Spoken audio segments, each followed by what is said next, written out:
My wife, the CEO, sent. I changed all the locks. You don't have a home anymore. Let's see how brave you are now, haha. Expecting me to come begging. 2 days later, their lawyer emailed. We have a problem. Call immediately. It was 11:27 p.m., that strange hour when even the streetlights look tired and the only thing keeping you company is the faint hum of regret from your refrigerator. I was half asleep on the couch, TV still playing a rerun of Shark Tank, when my phone buzzed. Normally, I'd ignore it, because who texts a married man that late? But then again, my wife, Bianca, wasn't exactly normal. So, I reached for it. The screen lit up, and there it was. Her message. I changed all the locks. You don't have a home anymore. Let's see how brave you are now. Haha. For a full 60 seconds, I just stared at the text like it might rearrange itself into something less insane. Maybe autocorrect had turned, I love you, good night, into I evicted you, loser. I waited for a follow-up. Something like, oops, wrong husband. But nope, the dots never came. Just that haha at the end, like she'd signed off a psychotic breakup with a giggle. My thumb hovered over the keyboard. What was I supposed to reply? A crying emoji? The classic K? A dramatic paragraph about betrayal and lost love? I considered it all. But instead of rage, heartbreak, or whatever reaction she was fishing for, I did something even I didn't expect. I laughed. One of those low, dry, sarcastic laughs that start in your chest and echo through your bones. The kind that says, oh, I see. We've officially reached the comedy portion of the tragedy. You have to understand something. Bianca wasn't just my wife. She was a walking, talking TED Talk on control. She planned our vacations down to bathroom breaks, timed my grocery runs, and once sent me a PowerPoint about improving communication within our marriage. I thought it was a joke until I saw it had transitions and sound effects. The woman's entire personality was schedule everything, feel nothing. And now, apparently, she'd decided to schedule my homelessness. I stared around the apartment. Technically our house, but she'd taken over so completely that even the air felt leased from her. The throw pillows? Bianca Rivera's signature collection. The coffee mugs? Monogrammed with her initials, BRH, as if I'd been living in a brand partnership, not a marriage. She'd even labeled the Wi-Fi network Queen Bee_HQ, and I had still married her. What can I say? Love makes you stupid, horny, and blind, usually in that order. But here's the punchline. The house she was so proud of, the one she just locked me out of. I'd been the one paying the mortgage for years. Every month, like clockwork. The bills, the property taxes, the renovation loans, all drafted straight from my account. So, if she wanted to play eviction notice, fine. She just kicked her own wallet out. I couldn't even be mad. It was too poetic. Like watching a villain slip on her own banana peel. Still, as much as I wanted to bask in the karmic brilliance of it, there was the practical side of me, the accountant brain, that whispered, okay, smartass, where are you sleeping tonight? I looked out the window. The street was empty except for a raccoon digging through someone's trash like it was auditioning for Survivor, Suburbia. The idea of sleeping in my car crossed my mind, but that would have just completed my transformation into a country song. I had a little dignity left. So, I did what any rational man would do in a moment like that. I grabbed a beer, sank deeper into the couch, and started planning revenge. Not the movie kind with explosions and leather jackets. My version was quieter, cleaner, and had spreadsheets. I'm an accountant, remember? I do damage with decimals. I cracked open the beer and scrolled back through old messages. There it was. Every Venmo request she'd ever sent me. Can you cover dinner, babe? The landscaper's invoice came in, handle it. Just ordered new curtains. I'll pay you back. Spoiler, she never did. I smiled, that kind of slow, evil smile villains make right before they press the big red button. Because this wasn't going to end with tears or begging. It was going to end with paperwork, and trust me, no one does paperwork like me. Then my phone buzzed again. For a hopeful half-second, I thought she might be apologizing. Maybe she'd had too much wine and realized evicting your husband via text was bad PR for a women in leadership influencer. But no, she doubled down. Don't bother coming back tomorrow either. I already called the locksmith. Oh, and I'll be keeping the dog. He likes stability. The dog. She brought up Max, our golden retriever, the only member of the household who didn't judge me for breathing too loud. I took another sip of beer, the carbonation burning down my throat like liquid sarcasm. She's keeping the dog? I muttered. That's how you know it's war.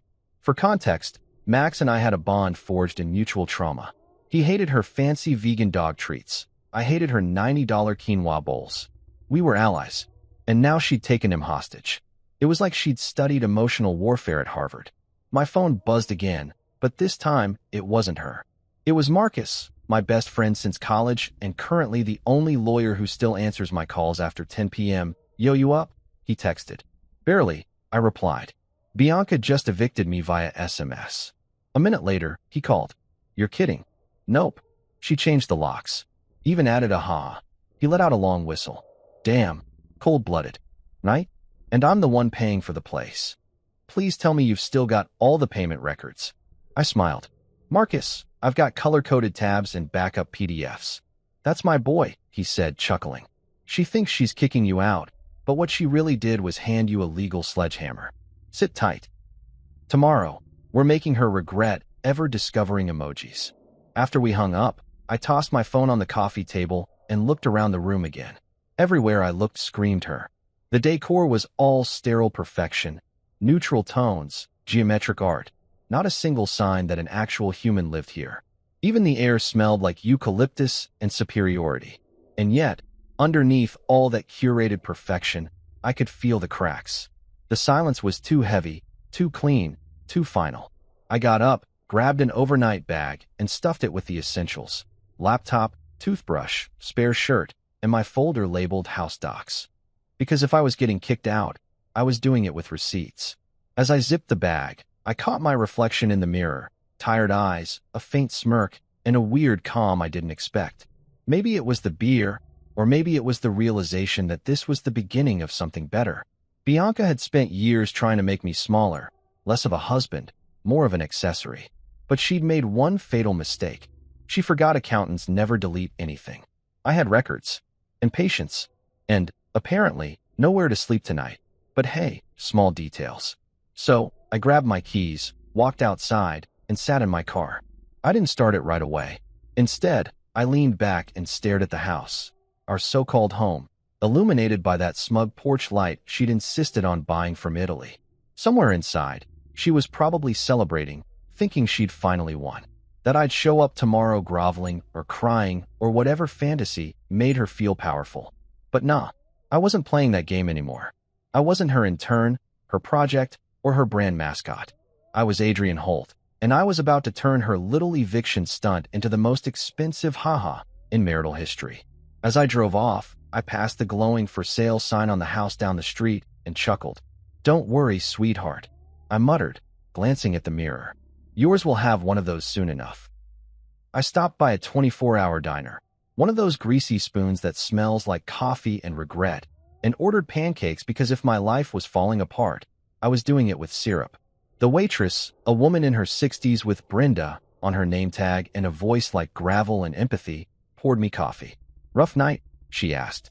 Let's just say my wife texted me out of my own house. Brenda blinked. She texted you? Yep. Changed the locks, too. Apparently, bravery is measured in deadbolts now. She shook her head. Honey, that woman sounds like a Lifetime movie waiting to happen. Exactly.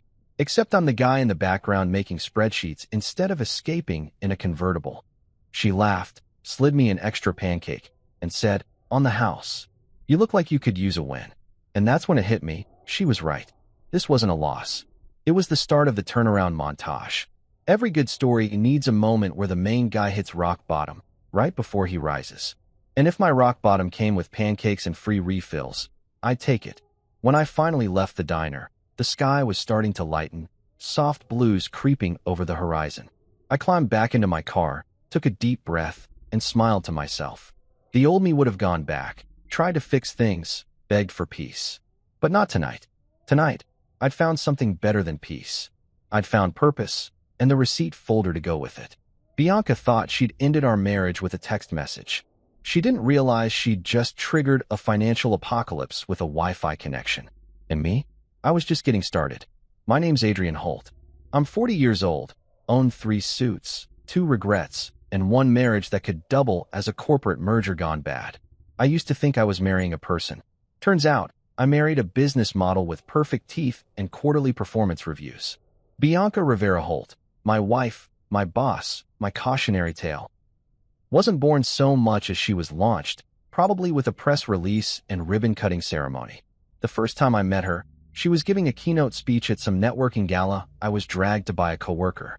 I was the guy by the free wine table, pretending to care about synergy while mentally calculating how much the shrimp platter cost. Then she walked in, tailored navy pantsuit, hair sleek enough to reflect light, the kind of confidence that makes men suddenly stand up straighter and question their life choices. She moved through the room like she owned it, and honestly, she probably did. She was magnetic. When she laughed, people listened like it was stock advice. When she spoke, waiters stopped mid-pour. And when her eyes landed on me, holding my half-empty glass of mediocre Merlot, she smiled like she'd just spotted a business opportunity. I didn't stand a chance. We talked that night. Well, she talked, and I tried to keep up. She told me about her luxury consulting firm, Rivera Strategies. I build legacies, she said. People hire me to make their brands unforgettable. I joked, you think you could do that for an accountant? She looked me up and down, smirked, and said, depends on the budget. That should have been my first warning sign. She charged by the hour for emotional labor. Fast forward 6 months, and somehow I was the idiot who thought dating a CEO was a good idea. Everything about Bianca screamed high maintenance wrapped in ambition. Our dates had PowerPoint agendas. She'd schedule quality time between investor calls. She never ate bread, claimed carbs, fogged the vision. Meanwhile, I was the guy eating leftover Chinese in bed watching The Office. We were opposites. I thought that meant balance. Turns out, it just meant chaos in heels. When we got married, I didn't even notice the red flags because they were camouflaged by rose petals and a $10,000 floral arch. The ceremony was elegant, sterile, and ran on time, because of course it did. She even gave a thank you speech at our wedding reception that sounded suspiciously like a quarterly earnings report. Together, we'll continue to grow, innovate, and expand our horizons, she said, champagne glass raised. And there I was, nodding like a shareholder. Our honeymoon. Don't even get me started. She took conference calls between spa treatments and made me take candid photos of her by infinity pools for Instagram captions about balance. I remember lying on the beach, sunburnt and confused, thinking, did I just marry a vacationing corporation? Then we got home. That's when the merger really began. Within a week, she'd rearranged the house for productivity. My gaming setup? Gone. Too distracting. My recliner? Replaced with an ergonomic chair that felt like punishment. The woman even labeled the fridge shelves with sticky notes. Protein zone, meal prep area, do not touch, client gift. My crime? Putting orange juice next to her almond milk. At first, I laughed it off. Love makes you excuse everything. You tell yourself she's just driven, focused, passionate. Words that sound romantic until you realize they're synonyms for tyrant. I'd come home from work exhausted, dreaming of Netflix and silence, and she'd greet me with, did you email the caterer for my networking brunch? Like I was her unpaid assistant. And oh, I was. My job title unofficially changed from husband to executive intern. I handled house bills, coordinated dry cleaning, ironed her power blazers like they were sacred relics, and still somehow got told, you should be grateful to be part of my brand. Her brand. Not our life. Her brand. I swear, she'd trademark her own reflection if she could. Her parents didn't help either. Martin and Clarissa Rivera, old money, older opinions. They treated me like a rescue project, the underachieving man their brilliant daughter decided to rehabilitate. Clarissa once said, Bianca always did have a soft spot for potential.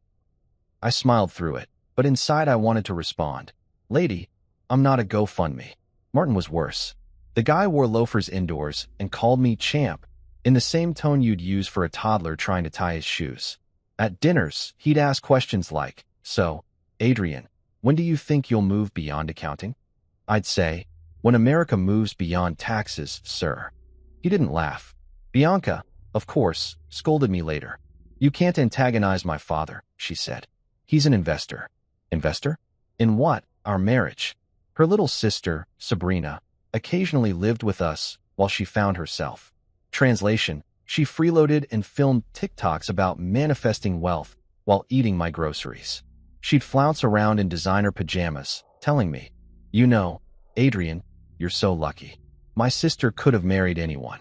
I'd smile and say, "Yeah, I remind myself every day." Usually while doing her laundry because apparently I was the help now. Every aspect of life with Bianca was an event. Dinner wasn't dinner. It was a curated dining experience. She'd plate food like a Michelin chef, then take photos for content. We couldn't just watch TV. It had to be a media debrief. And God forbid I ever show up tired or disinterested. "Energy is contagious," she'd say, sipping her green juice. "You should project success." "Lady, it's 7 a.m. and I'm trying not to project murder." But here's the thing. I loved her. Or maybe I loved who I thought she was before the quarterly reports took over. When it was good, it was really good. She was funny, charismatic, and could make you feel like the only person in the world. Until she made someone else feel that way. Usually a client with a bigger checkbook. I used to think we were partners. Then I realized I was more like a silent investor in her empire of self-importance. The cracks started showing about 3 years in. She began taking business trips that sounded suspiciously like luxury retreats. I'd get photos of sunsets captioned, "Networking vibes, palm tree sparkles." Networking? Sure, because nothing says professional synergy like mojitos and shirtless life coaches named Tyler. When I asked questions, she'd sigh like I'd interrupted world peace. "Adrian, you don't understand the pressures of leadership." No, but I understood hypocrisy just fine. Meanwhile, her firm grew, and so did her ego. She got featured in some Forbes Women to Watch article and came home acting like royalty. "You know, Adrian, not everyone can handle being married to someone with this kind of ambition." I said, "Don't worry, I'm surviving on humility and leftover lasagna." She didn't laugh. By year 5, we'd reached an unspoken agreement. I handled the house. She handled everything else. We barely talked unless it was about logistics. It was like living in an airport terminal, always moving, never arriving. I kept trying, though. I cooked, cleaned, even set up surprise date nights. One time I booked us a weekend getaway. She canceled because a high-profile client needed urgent branding. The client? Her ex-boyfriend, now a fitness influencer. I didn't even argue. I just opened a new Excel sheet titled Red Flags, Historical Data. You'd think I'd have snapped earlier, but I'm an accountant. My coping mechanism is quiet suffering and color-coded budgeting. I figured things would settle down eventually, that she'd remember I was more than a man-shaped assistant. Instead, she doubled down. She'd hold meetings from the living room and introduce me to her colleagues like I was part of the decor. "That's Adrian. He's around." "Around? Ma'am, I'm paying for the Wi-Fi powering your little empire." Then came the ultimate humiliation. One evening, she invited her team over for a casual brainstorming dinner.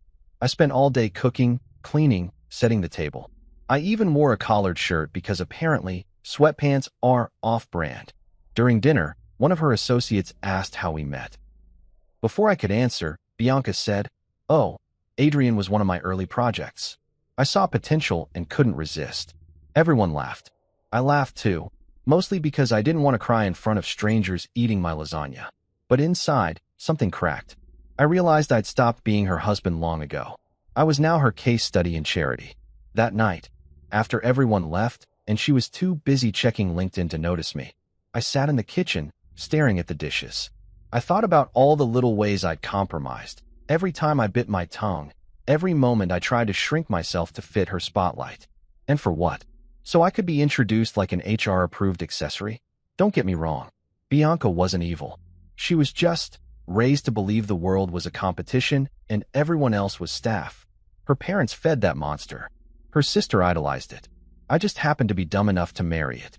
Somewhere between the ambition and the Instagram filters, she forgot what partnership looked like. And somewhere along the line, I forgot I deserved better. But that night, something shifted. I poured myself a whiskey, looked around our immaculate kitchen, her trophies, her awards, her motivational quotes on the wall. Dream. Hustle. Repeat. And I laughed. A long, tired laugh that sounded way too much like freedom warming up. Because deep down, I knew the truth. When someone treats you like an employee in your own marriage, the only promotion left is leaving. I didn't know it yet, but the spreadsheet version of me was already building a case. File. Every condescending comment, every bill, every emotional receipt, it was all quietly stacking up. I'd spent years being her background character. Soon enough, I'd be the plot twist she didn't see coming. If Pottery Barn and a boardroom had a baby, it would be our house. Everything was white marble, chrome accents, and absolutely zero warmth. You couldn't even sneeze without it echoing like a PowerPoint transition sound. Bianca called it modern minimalism. I called it emotional bankruptcy with throw pillows. She had curated every corner to reflect success. No family photos, no personal clutter, just sterile perfection. Even the thermostat seemed afraid to go above 70 degrees. And that's saying something, because so was I. Our home was less of a living space and more of a museum exhibit titled The Woman Who Conquered Marriage and Decorated the Hell Out of It. There was no room for comfort, just aesthetic cohesion. I once tried to hang up a framed photo of us from our honeymoon. Bianca confiscated it within the hour. "The colors don't match the palette," she said. "We're going for ivory, not nostalgia." I swear, living there felt like being the unpaid security guard at her personal art installation. And then there was Sabrina, her younger sister. If narcissism had an understudy, it'd be her. She moved in temporarily while figuring out her career path. Translation: she lived rent-free, filmed lip-sync videos in the living room, and treated me like her personal Uber Eats driver. She'd come home from influencer meetings, which I'm convinced were just overpriced brunches, toss her designer bag on the couch, and say, "Adrian, can you fix my flat tire?" I'd do it myself, but my nails are still curing. I wanted to reply, "Sabrina, I'd help, but my will to live is still drying," but I bit my tongue. Still, I played along. I told myself, she's family. It's temporary. Be patient. Spoiler, that phrase became my personal prayer chant for the next year. Sabrina was the kind of person who'd borrow your charger, then act like she invented electricity. Every day was a new performance. She'd stand in front of the mirror rehearsing lines for her brand partnerships, like she was auditioning for a toothpaste commercial. Meanwhile, Bianca cheered her on. "She's building her presence, Adrian," she'd say. "She's networking." "Networking," I said. "She's lip-syncing to Doja Cat in her pajamas." But in our house, image was everything. Bianca's motto was "Appearances are assets." You couldn't relax without it being a PR violation. We had a cleaning schedule that could rival NASA's launch protocols. Everything was timed, color-coded, and stress-inducing. One night, I accidentally used a decorative towel after washing my hands. She looked at me like I'd wiped my hands on the Constitution. "Those are for guests," she snapped. "We don't have guests," I said. "Exactly," she replied. "We could. That was our marriage in a nutshell. Endless preparation for a life that didn't exist. I wasn't her husband. I was a living prop. And Bianca? She wasn't a wife. She was the CEO of a two-person startup called Us, except one of us didn't have decision-making privileges. Every morning, she'd breeze through the kitchen like she was late for an earnings call. "Adrian, I've scheduled our quarterly check-in tonight," she'd say between sips of her kale smoothie. "Quarterly check-in. Yes, we need to align our goals as a couple. Lady, it's breakfast. Can I align my toast first?" The meetings always started the same. Her with her iPad, me with mild existential dread. "You're not contributing enough to our shared vision," she'd say, scrolling through her notes like an HR manager about to issue a warning. I once asked if I could bring snacks to these meetings. She said, "This isn't casual, Adrian." Right, because clearly, this marriage had to meet KPIs before dessert. At work, I managed clients and spreadsheets. At home, I managed moods and egos. Bianca ran her luxury consulting firm out of our guest room, which she rebranded as the Rivera Suite. She installed a custom glass desk, an espresso machine that sounded like a jet engine, and a sign that said boss mode on. She'd take video calls while I tried to make lunch quietly in the background. "Sorry, that's just Adrian," she'd tell clients. "He's working remotely." No, Bianca, I was working remotely from my own dignity. Her parents visited often. Martin and Clarissa Rivera, the kind of people who wore designer loungewear and smelled like condescension. They'd sit in our living room sipping imported wine, offering unsolicited commentary like it was their full-time job. "Bianca, you've really elevated this space," Clarissa would say. Then, looking at me, "Adrian, you've Kept it clean, I see. I'd smile through the pain. Martin would chime in, "You're lucky, son. Not every man gets to marry up." I wanted to reply, "Yeah, and not every man gets audited by his in-laws," but I valued my life. The thing is, I used to believe we were a team. But teams have communication, trust, and mutual respect. We had meeting minutes, passive-aggressive notes, and a shared Google Calendar. Love wasn't part of the business plan anymore. The last time Bianca said, "I love you," was in a text right after sending me a to-do list. I think she accidentally hit enter too soon. And yet I stayed. Partly because I was raised on the idea that marriage was work. Nobody tells you that sometimes it's unpaid labor. But mostly because I was in denial. I kept convincing myself things would get better. Maybe she'd relax. Maybe Sabrina would move out. Maybe her parents would fall into a meditation retreat and forget our address. But deep down, I knew the woman I'd married was gone, replaced by a walking LinkedIn post. Then came the night that changed everything, or at least started the countdown. It was a random Thursday. Bianca was hosting a client appreciation dinner, which basically meant she was showing off our house like a trophy case. She wanted everything perfect. I spent 6 hours prepping food, cleaning, setting the table, just so. The doorbell rang at 7. In walked her clients, wealthy couples who looked like they'd been photoshopped. Bianca sparkled. I hovered. Midway through dinner, one of the guests, a smug guy named Derek with too much gel and not enough soul, said, "Bianca, your home is stunning. You really have it all." She smiled, flashing that PR grin. "Well," she said, "behind every successful woman is a supportive man." Everyone laughed. I smiled too, because what else do you do when your dignity is the punchline?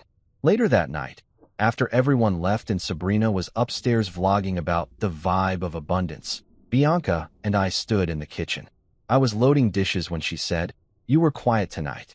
"Didn't want to interrupt your brand narrative," I said. She frowned. "Don't be like that. You know how important appearances are." I shut the dishwasher and said, "Yeah, appearances. Got it." She went upstairs, heels clicking like gunfire. I stayed behind, staring at the spotless counters and feeling like the last human being left in a world made entirely of marble and ego. That's when it hit me. I wasn't living a life. I was maintaining one, like a janitor for someone else's success story. So, I started doing what I do best, collecting data. Quietly, efficiently. Every payment I made, every bill she ignored, every time I covered her business expenses with our joint account, I logged it. It started small, a folder titled Household Records. But it grew, slowly and meticulously.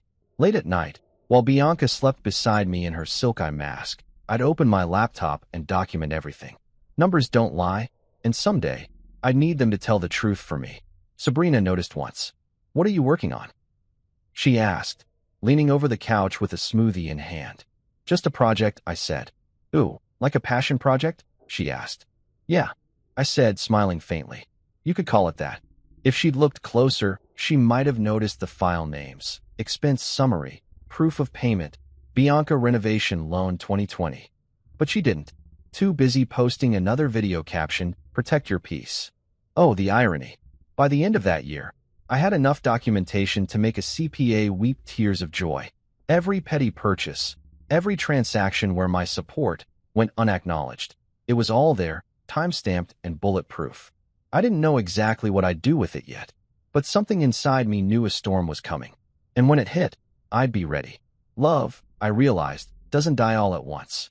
It dies in the details, in the constant corrections, the subtle humiliations, the way she'd sigh every time I spoke like I'd interrupted her TED Talk. Somewhere between our first kiss and her first quarterly check-in, we'd turned into co-workers with a shared mortgage.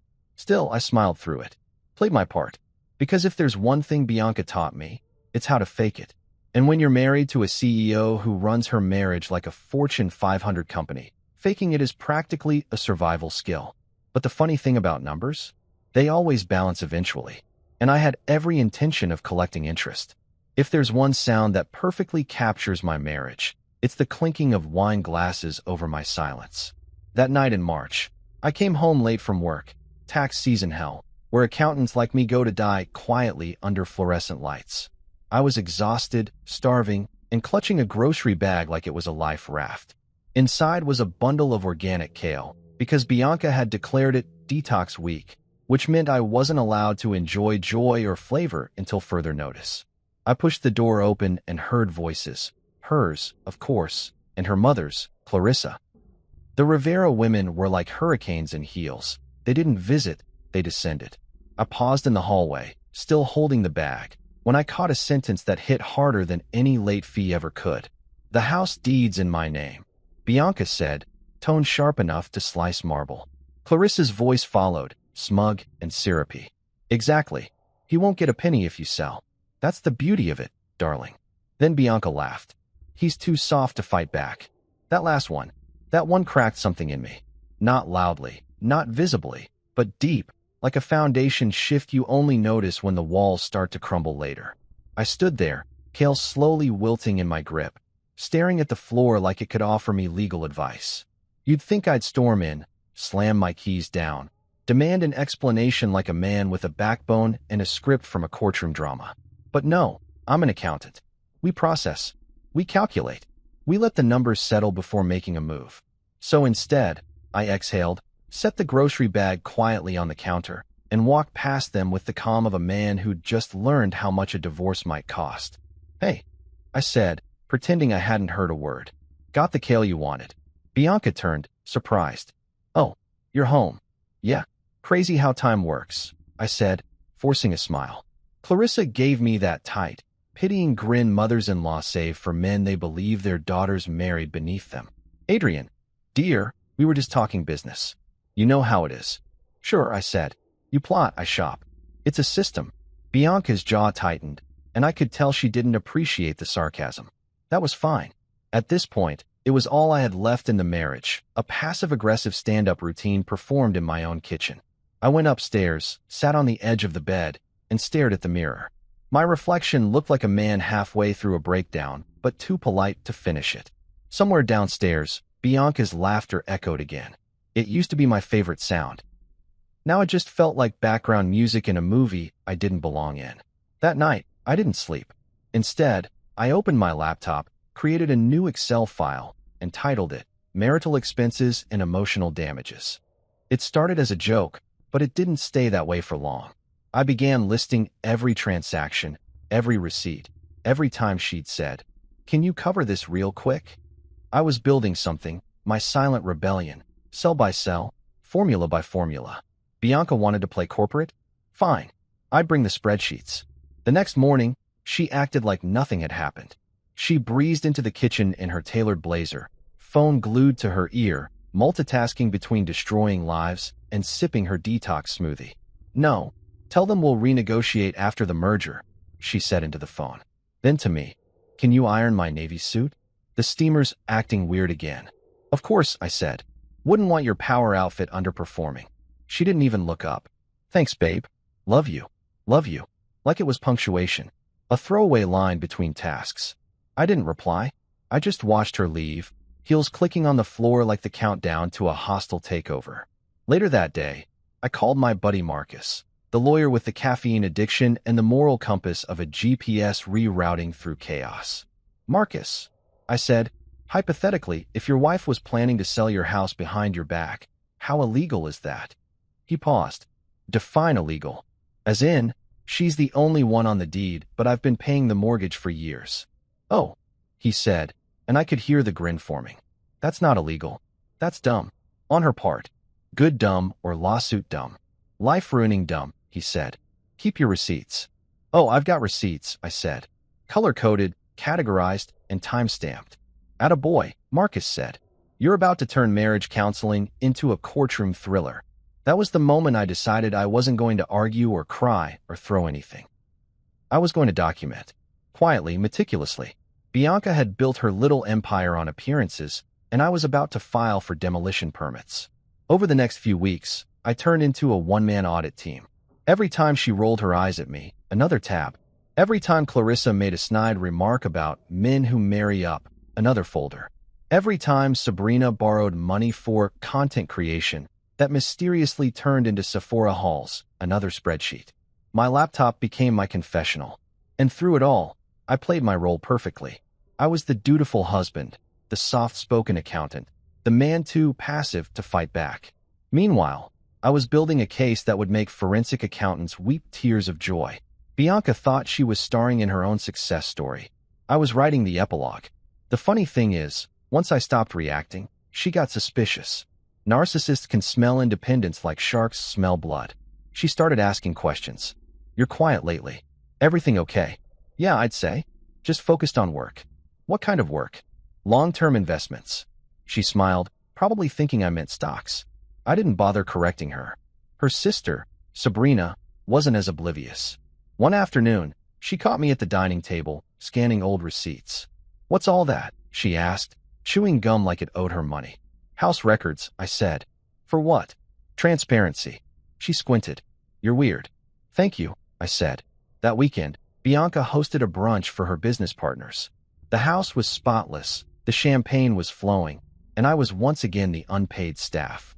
I made sure the glasses sparkled and the guests were impressed. Everything went smoothly until I overheard one of them say, "You're so lucky, Bianca. You've got it all. Career, looks, the house, the husband." She laughed. "Oh, the house is all me. Adrian's more of a domestic partner." Domestic partner? Like I was her pet.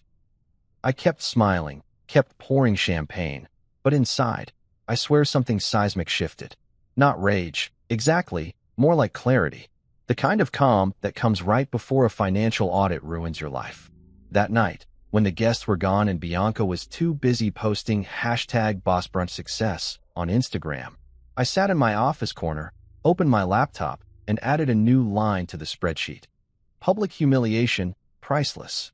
Then I started attaching photos, renovations I'd paid for, invoices in my name, furniture receipts, even the home security system under my credit card.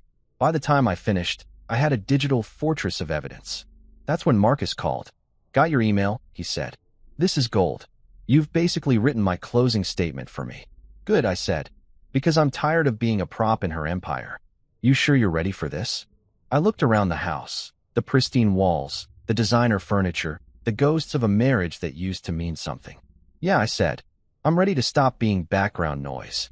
Over the next few days, I noticed something new, freedom creeping in around the edges of my routine.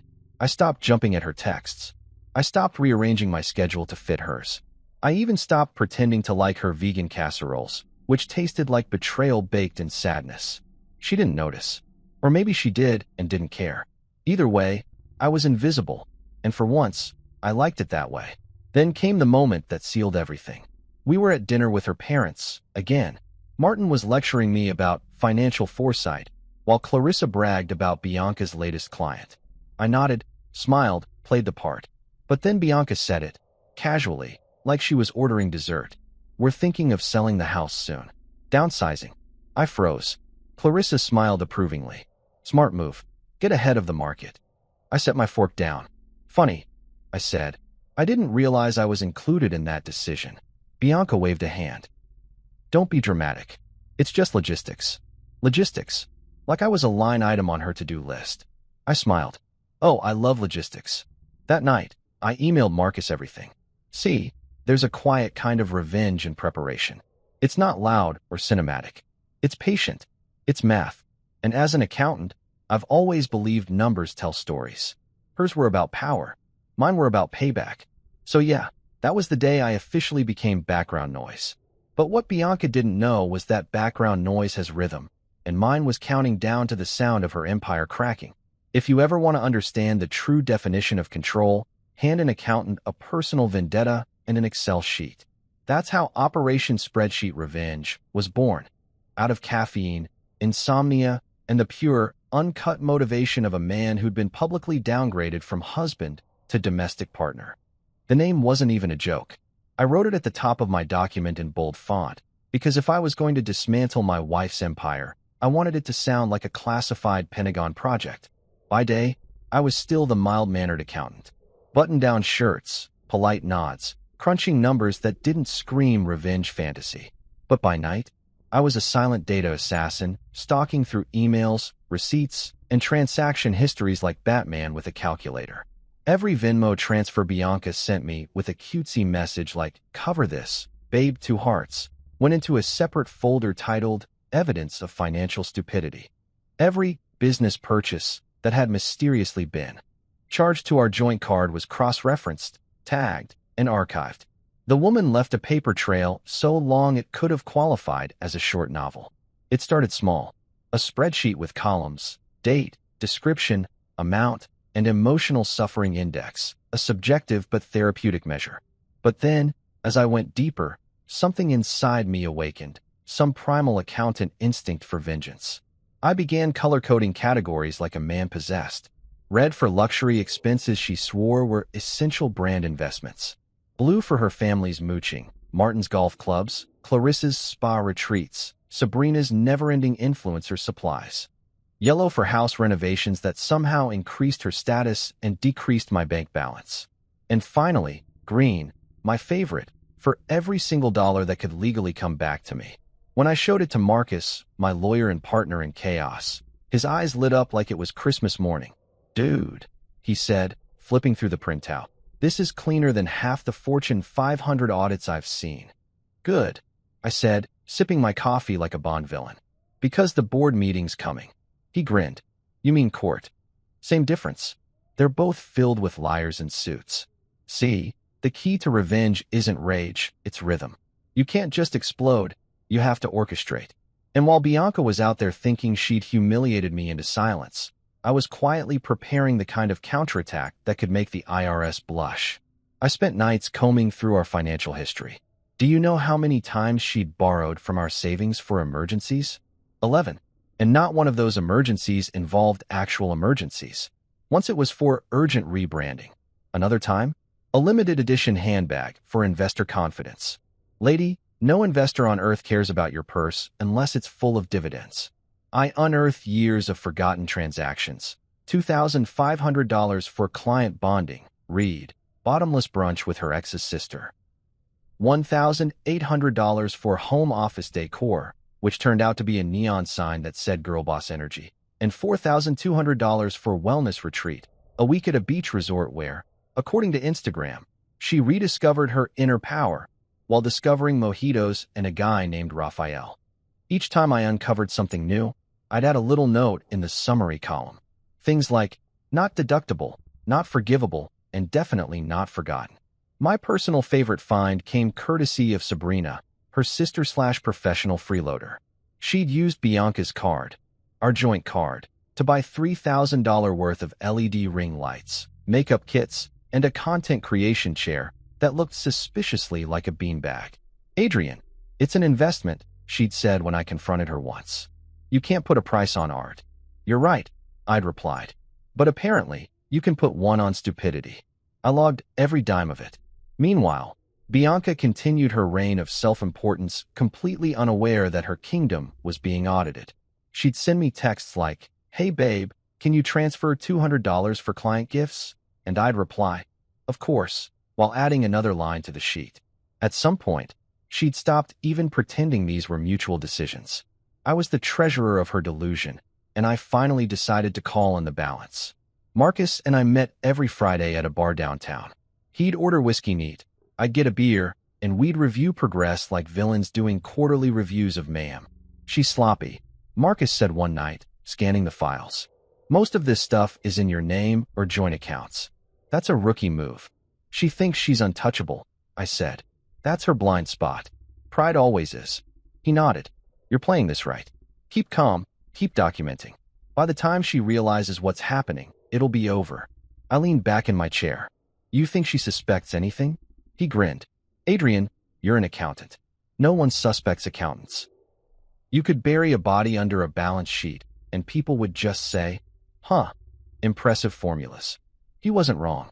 Bianca still treated me like the quiet idiot in the corner, her emotional Roomba who existed to clean up her messes. That's the beauty of underestimation.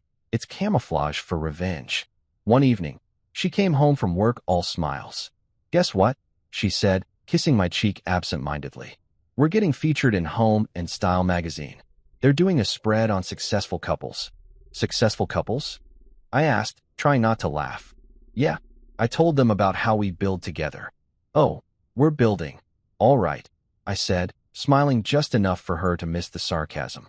Brick by Legal Brick. She grinned. That's the spirit, babe. When the photo shoot day came, she made me wear a navy suit I hated. The photographer posed us like we were some power duo. Bianca had her hand on my shoulder in one shot, smiling like she'd built me in a lab. Perfect, the photographer said. You look so strong together. Oh, we are, I said. Structurally sound, but one good audit and we collapse. The guy chuckled.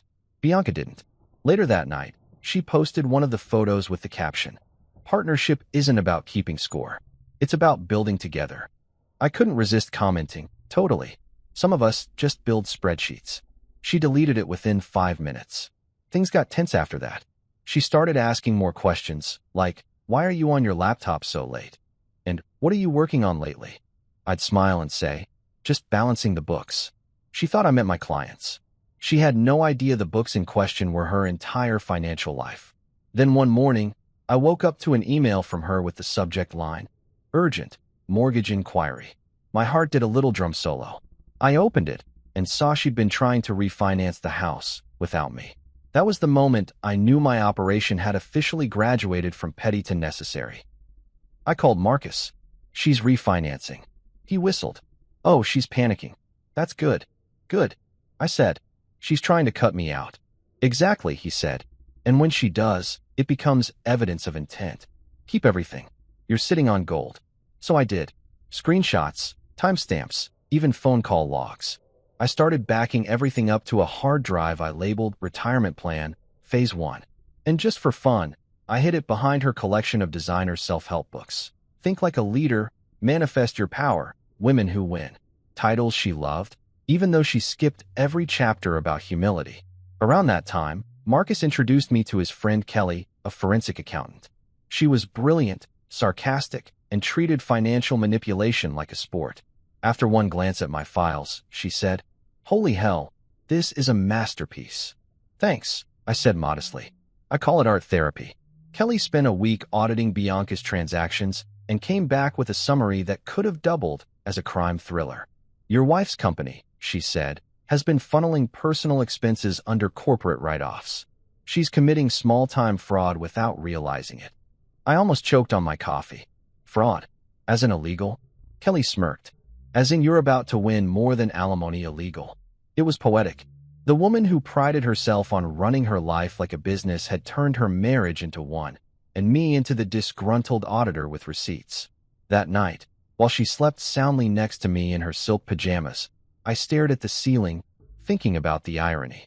For years, I'd been the background noise in her empire, the supporting act in her highlight reel. But now, I was the ticking clock under it all. And when it went off, she'd hear every second of what she'd ignored. I remember sitting at the kitchen counter the next morning, sipping coffee while she talked about some big pitch. She didn't notice the flash drive next to my mug, labeled simply, Q1 Review. That's the thing about narcissists. They never notice the small details until they explode in their face. As she left for work, I called Marcus. Everything's ready, I said. Good, he replied. Then it's time. Time for what? He grinned through the phone. For the board meeting, my friend. Operation Spreadsheet Revenge goes live. And as I hung up, I couldn't help but laugh. Not the bitter laugh I used to have. The real one. The kind that comes when you finally stop being scared. Bianca thought she'd married an accountant who wouldn't fight back. But what she really married was a man who could turn pain into profit, one perfectly balanced cell at a time. They say revenge is a dish best served cold. Mine came with beer, pizza, and a Wi-Fi connection. The night Bianca changed the locks, she probably expected I'd show up outside like some tragic Hallmark husband, holding flowers and a broken heart. Instead, I was sitting in my rented townhouse, one sock missing, beer in hand, watching Brooklyn Nine-Nine reruns and laughing like a man who just discovered irony. The text had arrived at 11:27 p.m., that cinematic hour when bad decisions are born. I changed all the locks. You don't have a home anymore. Let's see how brave you are now. Haha. I stared at it for a full minute, reread it twice, and then burst out laughing. Not the polite chuckle you give at work meetings, but the kind of unhinged laugh that scares the cat and makes the neighbors text, "You good, man?" Because here's the kicker. She didn't realize the house she was locking me out of was technically mine. I'd been the one paying the mortgage, maintaining the property, and funding her Pinterest-level renovations. So when she told me I didn't have a home, what she really meant was she'd just evicted herself from her own paycheck. I opened another beer, took a long sip, and called Marcus. Guess what my wife just did? Please tell me she joined a cult, he said. Because that would actually improve her character arc. Close, I said. She changed the locks. Said I don't have a home anymore. There was a pause. Then Marcus laughed so hard I thought he'd choke. Oh, Adrian. She's writing my closing statement for me. That's intent, my friend. Textbook intent. Intent to what? Become a sitcom villain. Intent to exclude you from joint property. Judges love that stuff. Screenshot everything. Already did, I said. Twice. Good. Now sit tight. Don't confront her. Don't text her. Don't breathe near her mailbox. Let her dig her own grave. She's already halfway there. Marcus, I said. She took the dog. There was silence. Max. Yeah. Claimed he needs stability. Marcus sighed. Jesus. She's weaponizing the golden retriever now. I know. She's escalating. Then you escalate smarter, he said. Tomorrow, we call the mortgage company. And that's exactly what I did. The next morning, I showed up to work with dark circles under my eyes and the kind of grin that makes coworkers whisper, he's either divorced or possessed. I handled my clients like usual, smiled through small talk, then spent my lunch break calling the mortgage lender. Hi, I said. Quick update. One of the property owners just locked the other out. Might affect future payments. The woman on the phone paused. Oh, that's unusual. You have no idea. Within hours, she'd flagged the account and added a note. Ownership dispute pending. Translation? Bianca had just triggered an internal investigation that would freeze any attempt to refinance or sell. I didn't even have to lift a legal finger. It was like watching karma do math. Meanwhile, Bianca was probably at her office bragging about how she'd taken control. That was her favorite phrase. Take control. She said it about everything. Finances, relationships, even brunch menus. She once sent back an entire meal because the eggs didn't radiate confidence. At around 6 p.m., my phone buzzed again. New email. Subject, from the office of Mitchell and Green. My stomach dropped for half a second before I opened it. Mr. Holt, we represent Mrs. Rivera Holt. We have a problem. Please call us immediately. I grinned. That was fast. She must have realized her bold little lock-changing stunt had backfired faster than a cheap Tesla battery. I didn't call them, of course. I called Marcus. They're already panicking, I said. He whistled. Wow. Didn't even last a full 24 hours. She's got the tactical patience of a toddler. What do I do? Nothing, he said. We do it by the book. You sit back, enjoy your pizza, and let the professionals panic for once. And so I did. I went home, cracked another beer, and ordered a large pepperoni. I turned on some music, old jazz, because if you're going to wage psychological warfare, it should have a soundtrack. Then I laughed again. It wasn't just amusement anymore. It was relief. Years of swallowing insults, nodding through arrogance, smiling through humiliation, and now, I was finally the one holding the cards. For years, Bianca had convinced me that emotions were weakness. You're too sensitive, she'd say whenever I got upset. You have to toughen up. Turns out, she was right, just not in the way she intended. I'd toughened up enough to turn her games into legal documentation. Around midnight, I got another text, short, frantic, and beautiful. You think you're smart? You'll regret this. I replied with a thumbs-up emoji. Then I blocked her. The next morning, Marcus called. You're trending. What? Well, not you exactly. But Bianca posted some vague, empowered woman nonsense on her socials about removing toxic energy from her home. Her followers are eating it up. Of course they are, I said. They don't know she's the toxic energy. Let her have her Instagram victory. The court of public opinion doesn't count toward property settlements. Wish it did, I said. I'd countersue for emotional damage caused by inspirational hashtags. He laughed. You'll get your justice. Trust me. Just keep being boring. Boring. Yeah. Judges love boring men. You're calm, rational, organized. She's emotional, impulsive, reckless. You keep logging everything. Emails, texts, screenshots. Let her go nuclear. You go neutral. That's how you win. I hung up and looked at my wall of sticky notes, my personal war map. Every call, every payment, Every instance of her financial idiocy was neatly arranged in chronological order. My living room looked like a crime show set, but to me, it was art. That afternoon, I got another email, this time directly from Bianca. "We need to talk. You're making things worse." I couldn't resist. Worse for who? I typed back. She didn't reply. 2 hours later, my phone rang. Unknown number. I answered. "Mr. Holt, this is Sarah Mitchell, counsel for Mrs. Rivera Holt." "Hi, Sarah," I said cheerfully. "How's business?" She hesitated. "We prefer to resolve this amicably. Your wife has expressed concern about your reaction to the lock change." "Oh, she's concerned now? That's adorable." "Mr. Holt. Adrian, let's be practical. Bianca is willing to discuss a settlement regarding the house." "Ah, a settlement. Music to my accountant ears. But you might want to check with the mortgage company before making promises. They're holding things for review." There was a pause. "Review? You might also want to look at the property's payment records. I've been the sole payer for the last 6 years. Just a detail. Accountants love details." Another pause, longer this time. "I see. We'll be in touch." When I hung up, I laughed again. Not because it was funny, but because it felt so damn good to be the one steering the chaos for once.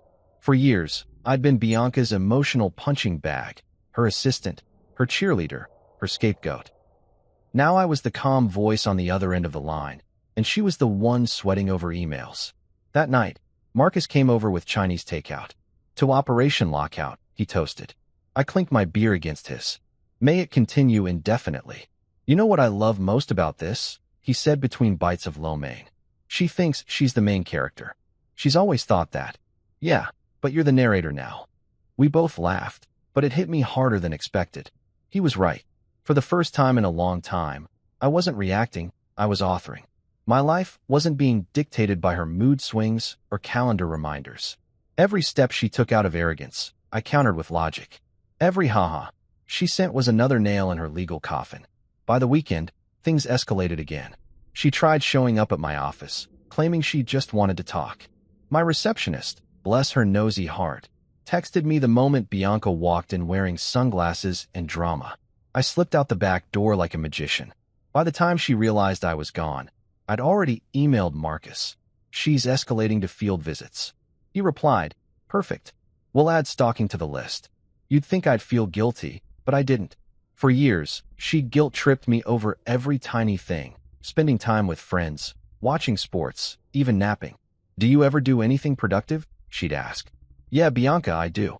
Just took me 10 years to start." A few nights later, while organizing some paperwork, I stumbled on a photo from our first year together. We were on a rooftop, laughing, holding champagne, still pretending we were in love.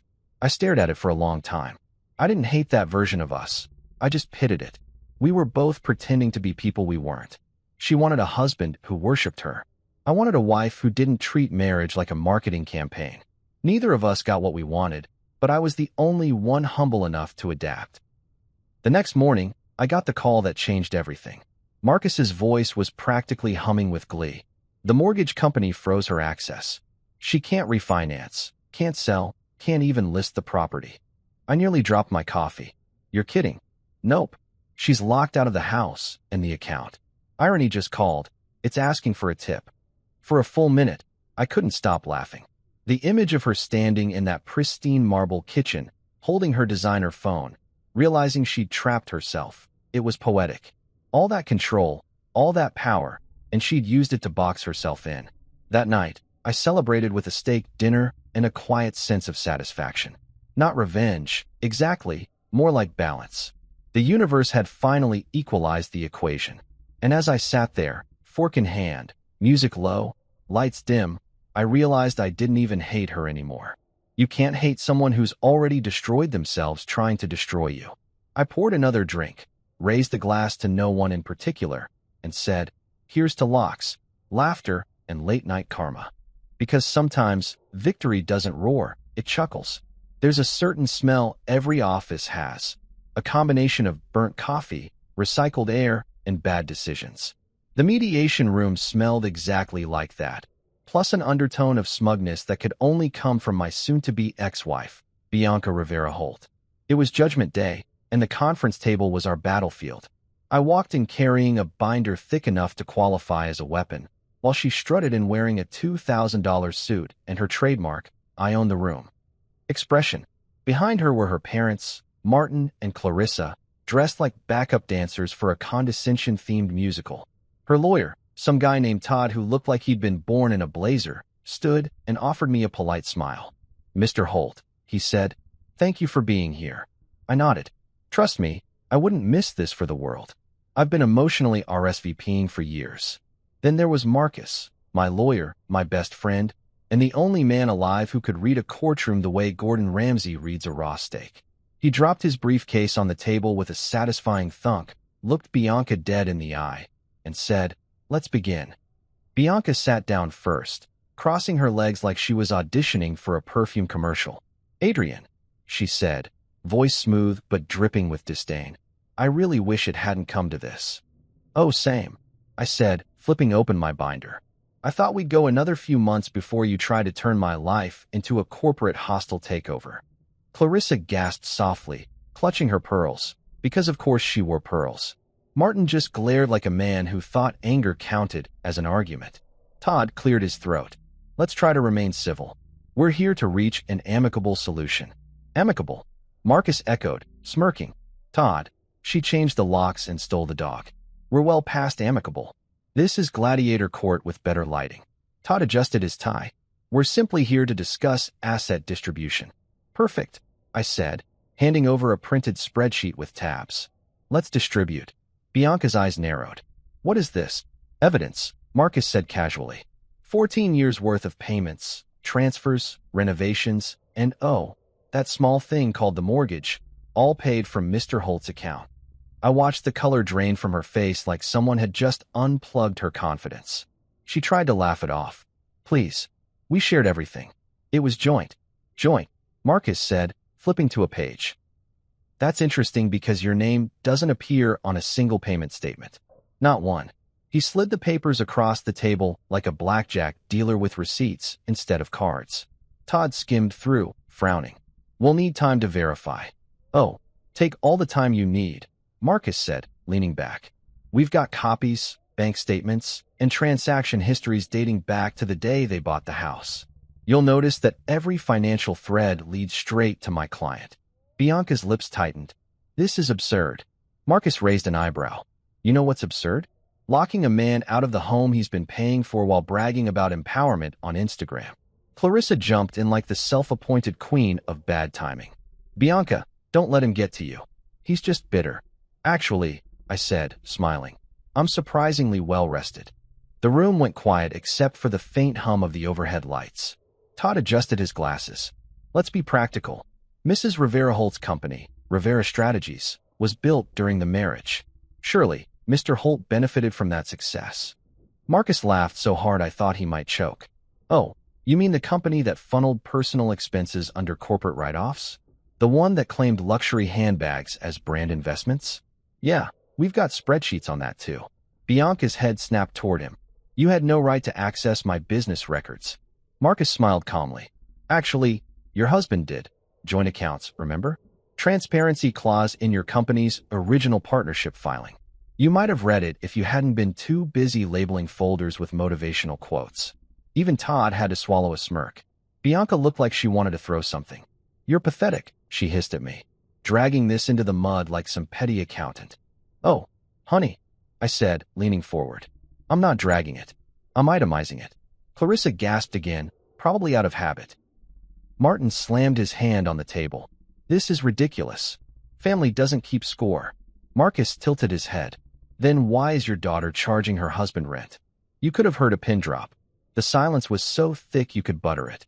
Todd pretended to check his notes just to avoid making eye contact. Bianca's jaw clenched. "Adrian," she said through gritted teeth, "you don't have to make this ugly." "Oh, I'm not making it ugly," I said, shrugging. "I'm just showing everyone the original design." That's when Marcus stood and began pacing slowly, like a lion that knew the meal was already dead. "Your Honor," he caught himself and grinned. "Sorry, force of habit. Gentlemen, ladies, what we have here is a clear case of financial exploitation. My client has provided not only monetary support, but also unpaid labor as house manager, maintenance worker, and accountant. For over a decade, he handled every bill, repair, and expense while Mrs. Rivera Holt publicly presented the property, his investment, as her own achievement. Now she's attempting to exclude him entirely. I'd call that unethical. The law calls it something else. Todd squirmed. There's no need for theatrics. Marcus smiled. Buddy, this is the theater. And my guy here's the headliner. Bianca glared at me. You're enjoying this, aren't you? I met her gaze. Not enjoying. Just appreciating symmetry. She scoffed. You think you've won because you brought paperwork? Please. You're nothing without me. Oh, absolutely, I said. I'm just the guy who's nothing paid for your everything. Even Todd coughed at that one. Clarissa leaned in. Bianca, maybe we should settle. Mother, Bianca snapped. Don't start. But it was too late. Marcus had already pulled out the next bomb, the text message. The infamous lock-changing declaration of war. He projected it on the screen for everyone to see. I changed all the locks. You don't have a home anymore. Let's see how brave you are now. Haha. Todd's face went pale. Oh God. Marcus grinned. Textbook intent to exclude. My personal favorite. Bianca's voice cracked for the first time. That was taken out of context. Marcus crossed his arms. I'm sorry, what's the context for haha after eviction? I almost felt bad for her. Almost. But then I remembered every time she'd humiliated me at dinner parties, every lecture about gratitude, every smirk when her parents implied I wasn't good enough. That empathy evaporated faster than her credibility. Todd tried one last Hail Mary. Perhaps we could consider a buyout? Marcus glanced at me. Half the property value, minimum, plus legal fees. Bianca scoffed. You're insane. No, Marcus said, grinning. I'm caffeinated. Then I spoke, my voice steady and calm. Look, Bianca, this doesn't have to be complicated. You wanted control. Fine. Keep your name on your empire, your Instagram, your public image. But the numbers don't lie. I own half. You know it, your lawyer knows it, and deep down, your parents know it too. Clarissa opened her mouth, but Marcus held up a hand. Ma'am, please. Let the math speak. Bianca slammed her pen down. You're pathetic, Adrian. Maybe, I said, smiling faintly. But I'm also patient. And patience compounds like interest. Todd sighed, defeated. We'll review the offer. Marcus nodded. Take your time. We'll be waiting, with calculators. As they gathered their papers, Martin muttered, This isn't over. I smiled. Oh, it's over. You just haven't updated your files yet. Bianca stood, straightened her suit, and looked down at me like she still believed she held the upper hand. You'll regret embarrassing me, she said. Bianca, I said, standing too. I didn't embarrass you. I just stopped doing it for free. Her jaw tightened. For a moment, I thought she might actually hit me with her purse. But instead, she turned and stormed out, her heels clicking like gunshots against the tile.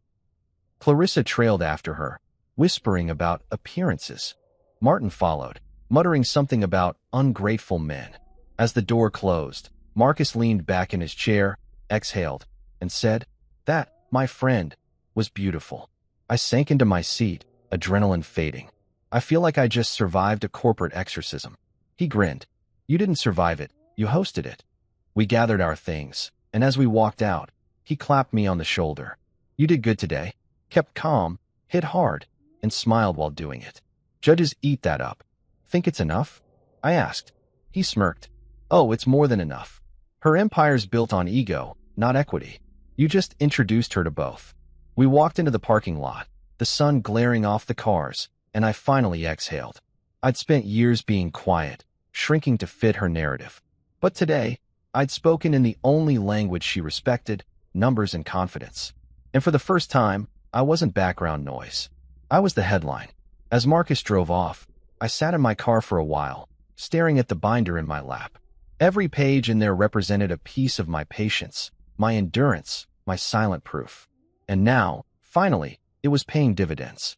Bianca had her followers, her image, her brand. But I had something better, the truth, neatly formatted in 12-point font with color-coded tabs. When I started the engine, I couldn't help but laugh. Not bitterly, not sarcastically this time, just freely, because the numbers were finally on my side. 6 weeks later, the court's decision came in, and I swear it was the most satisfying email I've ever opened in my life. No fireworks, no confetti, no dramatic background music, Just a crisp PDF with the header, Final Judgment. I clicked it open and read the line that made every sleepless night worth it. Equal distribution of property. 50% ownership awarded to Mr. Adrian Holt. 50% ownership. The same house she had locked me out of, the same house she'd strutted around calling her domain, was now legally half mine. I almost printed it and framed it like a diploma from the University of Poetic Justice. Marcus called within 5 minutes. So, Mr. 50%, how's it feel to be officially vindicated? I grinned into the phone, like I just got promoted to CEO of Karma Incorporated. He laughed. You earned it, man. You played it cool, kept your receipts, and let her ego do all the heavy lifting. Her ego and her $2,000 lawyer, I said. Don't forget Todd. Ah, yes, Marcus chuckled. Todd, the man who thought screenshots were optional. It was poetic. All the meticulous documentation, the financial breadcrumbs, the late-night spreadsheets, it had all paid off. Bianca's empire of control had crumbled under the weight of its own arrogance. When the verdict hit, she tried to play it off online like nothing had happened. Her Instagram post that day read, "When life throws challenges your way, stay graceful and strong." Translation: I just lost half my house to my accountant husband. I didn't gloat publicly. That wasn't my style. I preferred quieter victories, the kind you sip coffee over while your opponent drafts apologies in their head. I didn't move back into the house either. I could have legally, but I didn't want it anymore. That place was haunted, not by ghosts, but by the version of myself that used to live there. The man who walked on eggshells, apologized for breathing too loudly, and thought silence was the price of peace. No thanks. I'd rather pay rent on freedom. So I forced a sale. My half, her half, all of it. Let the market decide our closure. The listing went up within a week. The realtor was a chipper young guy named Trevor who spoke exclusively in hashtags. We're talking hashtag modern luxury meets hashtag timeless elegance, he said during the walkthrough. I looked around at the gleaming countertops and sterile decor. We're talking hashtag overpriced and hashtag emotionally exhausting, I muttered. Bianca, of course, wanted to collaborate on presentation. She insisted on keeping her designer touches in the listing photos. Buyers need to see the lifestyle, she said. I shrugged. You mean the lifestyle you can't afford anymore? Her eyes narrowed. You're really proud of yourself, huh? Not proud, I said, smiling. Just solvent. Trevor awkwardly cleared his throat and started taking photos while pretending not to witness the passive-aggressive Olympics unfolding in front of him. The house sold faster than expected. The market was hot, and apparently, people will pay top dollar for marble countertops and bad energy. Final offer, $710,000. Split down the middle, I walked away with roughly $355,000 after fees. I didn't even need all of it. What I needed was the symbolism. Every dollar felt like a refund for years of unpaid emotional labor. Bianca didn't take it so gracefully. She texted me after closing day. You really think money fixes everything? I stared at the message for a long moment before replying. No, but it sure makes revenge taste better. Then I muted her number. With my cut, I bought a cozy townhouse downtown. 2 bedrooms, a small balcony, and, most importantly, no trace of her. No motivational wall art, no lavender-scented candles named things like Boss Aura. Just peace, plain and simple. I didn't even care that the water pressure was mediocre or that my neighbor's dog barked like it was in a punk band. Freedom has a funny way of making flaws feel charming. Marcus helped me move in. Damn, he said, setting down a box labeled kitchen stuff I actually own. This place feels peaceful. That's because no one's timing your coffee breaks or critiquing your sock choices, I said. He laughed. You should throw a housewarming party. Celebrate the end of dictatorship. I might, I said, but the guest list is short. Just you, pizza, and maybe Max if I can steal him back. Ah, Max, the golden retriever trader. I hadn't seen him since the lockout, but rumor had it Bianca still paraded him around like a PR prop. I figured he deserved better. One day, I'd fix that too. A week later, I got an email from the realtor. Congratulations, sale finalized. Attached were the closing documents. I stared at them, the digital signatures, the wire transfer confirmation. It was over. The empire was dismantled, the assets split, the war officially won. And for the first time in years, I exhaled without feeling like I owed anyone an explanation. To celebrate, I did something revolutionary. Nothing. I didn't go out, didn't post, didn't brag. I sat on my couch, cracked open a beer, and watched reruns of The Office in total silence. It was bliss. A few days later, Marcus called again. Guess who just filed for another business loan? Let me guess, I said. Queen bankruptcy herself? Bingo. Rivera Strategies is trying to rebrand after the, quote, personal challenges of recent months. I laughed. Rebrand. She's acting like she survived a stock market crash, not a divorce she caused. Ego's a hell of a drug, Marcus said. But don't worry.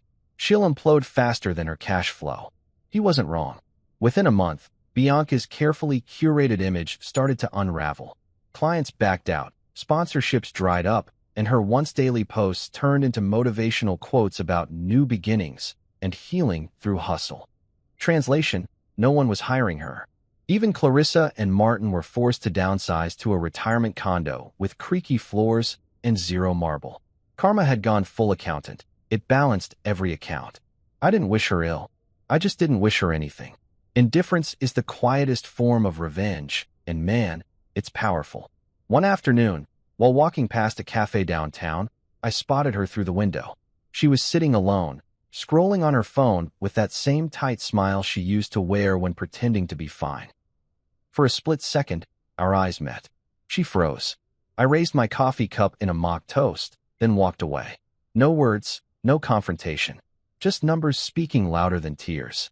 Later that night, I got a text from her. We could have worked it out. I stared at it for a while, then replied, yeah, but then I'd still be miserable.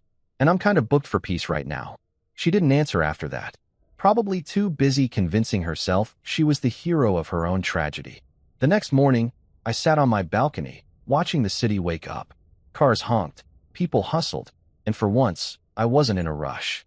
I brewed my own coffee, strong, bitter, and perfectly mine, and looked around my little townhouse. No sterile marble, no curated perfection, no ambient scent of manipulation. Just me, my mess, and my music. I realized that freedom doesn't feel like fireworks. It feels like silence that doesn't hurt anymore. Marcus texted me later that morning. So, what's next for the newly liberated Adrian Holt? I replied, therapy, gym, and maybe a dog that doesn't get used for photo ops. He sent back a laughing emoji. Proud of you, man. You pulled off the cleanest breakup in history. Yeah, I typed. Guess numbers really do speak louder than tears. I spent the afternoon setting up my workspace. Just a simple desk, my laptop, and a framed quote I found at a thrift store. Success is the best apology. I wasn't chasing revenge anymore. I was chasing peace. But every once in a while, I'd glance at my spreadsheets, the same ones that started it all, and smile. They weren't just financial records anymore. They were my story, proof that even when people underestimate you, facts don't. And the numbers? They never lied. They whispered freedom in formulas, closure in cell references, and quiet vindication in clean balances. Bianca had always believed emotions were weakness. She never realized that math was the purest form of emotion, precise, fair, and completely unforgiving. The house, her brand, her image. They were all numbers now. Debits, credits, losses, assets. All reduced to data in a story I'd already closed the books on. That night, as I locked the door to my new home, I caught my reflection in the glass. I looked older, sure, but lighter, happier, like a man who'd finally audited his own life and written off the bad investments. I raised my beer, looked around at the quiet room, and said softly, to balance sheets and better beginnings. Because at the end of the day, the numbers had done what tears never could. They told the truth. And for the first time in a long time, the math added up in my favor. The day the wire transfer hit my account, I swear I heard angels singing, or maybe that was just the sound of my bank app updating. Either way, it was the sweetest melody I'd ever heard. $355,000. Crisp, clean, indisputable. The final payout from the house Bianca once called our legacy. Turns out our legacy had great resale value. I sat there in my new townhouse, coffee mug in hand, staring at the notification like it was the Mona Lisa of closure. No confetti, no champagne, just peace, and a balance high enough to make my past feel like a bad investment I'd finally recouped. Marcus called the second I screenshotted it. It's in, isn't it? He asked, voice smug as hell. Just hit, I said, grinning. I'm officially solvent, single, and sanctified. He laughed. Sanctified? Yeah, I said. You try surviving 6 years of Bianca and tell me it's not a religious experience. We both laughed for a solid minute before he said, So what's the first purchase, Mr. Moneybags? Ferrari? Jet ski? Revenge blimp? I sipped my coffee. Nope. Peace. Maybe a new toaster. Mine's been through too much emotional trauma. God, you're boring, he said. Yeah, but I'm boring with equity now. That afternoon, I did something radical. I went for a walk with zero purpose. No errands, no appointments, no passive-aggressive text messages waiting for me. Just air. The sun hit different when you weren't carrying emotional debt. I walked past the high-end boutiques Bianca used to drag me into. Those marble temples of insecurity where she'd buy $800 blazers to feel powerful. I used to sit on those uncomfortable little chairs near the dressing room, scrolling through my phone while she asked, Does this say success or desperation? The answer was always both. Now I walked past those stores like a man who'd been cured of an addiction. I stopped by a hole-in-the-wall diner instead, ordered a burger, and chatted with the waitress, a woman named Jo with purple hair and zero patience for nonsense. You look like a man who just got out of something messy, she said. Divorce, I replied. She nodded. So freedom fries with that. Make it double. She laughed and slid me a milkshake on the house. I don't know if it was the kindness or the cholesterol, but for the first time in years, I felt human again. When I got home, I walked around my townhouse, still half expecting to hear Bianca's heels clicking or her voice reminding me that the living room pillows weren't symmetrical enough for guests. The silence was golden. I'd decorated the place myself, minimal but warm, with colors that actually existed in nature. A bookshelf here, a couch that didn't feel like a museum piece, a kitchen table that invited coffee stains. My favorite part? The messy little corner where I left mail, keys, and receipts. The disaster zone, Bianca would have called it. I called it authentic. That night, I poured myself a drink and looked around. It wasn't grand, it wasn't glamorous, but it was mine.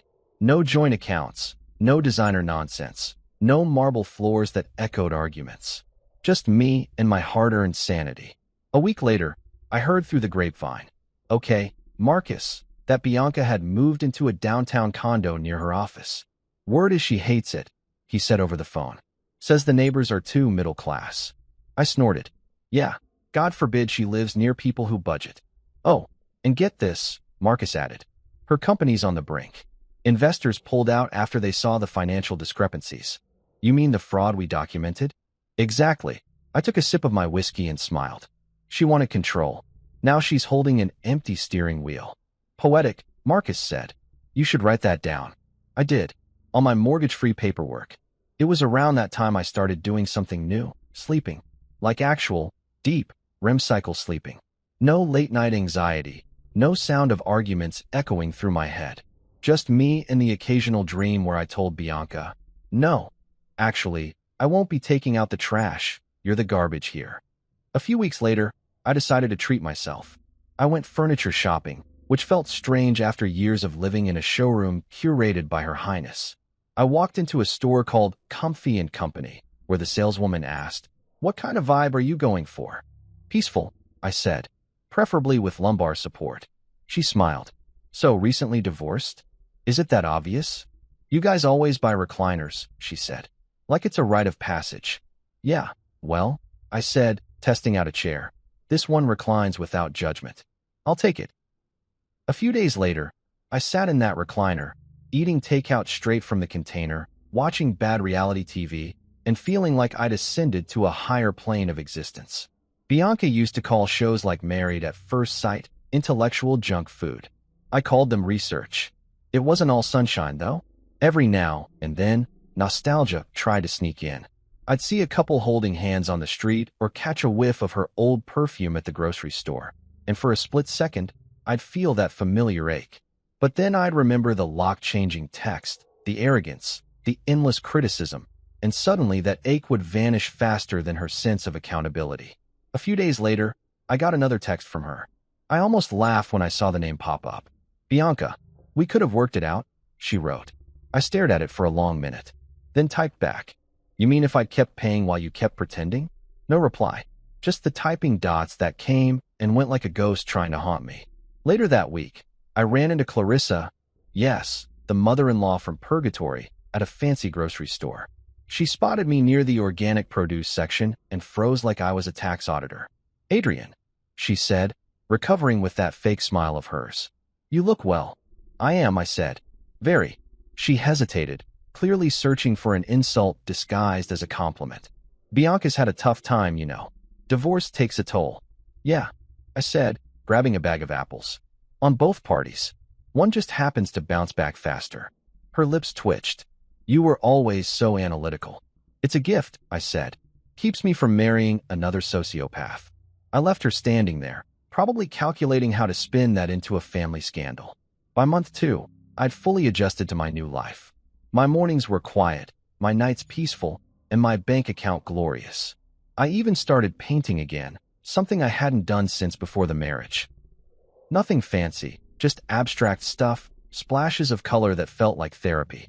Marcus came over one night, saw the canvas in progress, and said, "Wow, so this is what healing looks like." "Yeah," I said, smirking. "Messy but valuable." He raised his beer. "To messy but valuable." We clinked bottles, and for the first time in forever, I didn't feel like a man recovering from something. I felt like a man rebuilding something better. Bianca kept trying to reach out now and then. Subtle attempts cloaked in checking in. "Hope you're doing okay. I still have some of your things. Maybe we can talk someday." I ignored every single one. You can't heal from someone while they're still in your inbox. But one night, curiosity got the best of me. I checked her social media. The same woman who once flooded feeds with designer outfits and fake humility was now posting long captions about finding herself and forgiveness. One quote read, "Sometimes we lose everything to gain perspective." I chuckled. Perspective was an expensive word for I messed up. Around that same time, I met someone, Lena, a barista at the cafe down the street, smart, funny, and allergic to drama. She had this way of listening that didn't feel like waiting to talk. Our first conversation lasted 2 hours, and not once did she ask what I did for a living. It was weirdly refreshing. She didn't care about titles or brands. She cared if the coffee was good and if the company was better. One afternoon, I told her about the divorce. Not in a bitter way, just matter of fact. She smiled and said, "So basically, you survived a business merger gone wrong." "Exactly," I said, except the buyout was sweeter. We laughed, and it felt good. Real good. To laugh about it without the weight of old resentment dragging me down. Weeks passed, and one day, Marcus sent me a screenshot. It was Bianca's new LinkedIn post, proud to announce Rivera Strategies 2.0, a fresh start built on resilience. The comments were full of supportive emojis and people pretending to care. Marcus added a caption. She rebranded failure into empowerment. Classic, I replied. She always did love spin accounting. Then I muted her name permanently. Emails, calls, social media, everything. It wasn't out of anger. It was because peace doesn't negotiate. Now my life looks nothing like it did before. My townhouse smells like coffee and quiet, not tension and candles. I spend weekends hiking, cooking, painting, or doing absolutely nothing, and loving every second of it. Sometimes I still think about how it all started, the naive guy who believed love was about compromise. I learned it's about respect, not submission. About partnership, not ownership. Bianca once said, numbers can't measure love. Maybe not, but they can measure effort, investment, and loss. And in my case, recovery. So yeah, the house sold for $710,000. My share came to $355,000. And the priceless part? The piece I bought with it. Sold, cashed, and completely unbothered. That's me. The man she underestimated now lives rent-free in her karma. The first morning in my new place felt like a scene from someone else's life. Quiet, sun spilling through the blinds, no tension humming in the air. Just me, my coffee, and the sound of nothing going wrong. I stood at the window, mug in hand, staring out at the city and grinned. I'd spent years thinking peace was overrated. Turns out, it's addictive. The house was smaller, sure, but it was mine. Every corner, every flaw, every loose cabinet handle whispered freedom. Marcus had joked, "You're the only guy I know who got divorced and upgraded his square footage." He wasn't wrong. Bianca could keep her designer misery. I take simple happiness any day. Sometimes I think about that text. I changed all the locks. I should send her a thank you card. She meant it as punishment, but she accidentally opened the door to my new life. I've got new locks now, new laughter, a fridge full of actual food instead of kale propaganda, and Wi-Fi that doesn't block Netflix for productivity. As I turned my new house key that morning, I smiled, really smiled. It wasn't about revenge anymore. It wasn't even about justice. It was about breathing again. Because nothing says freedom like a door that only opens for you.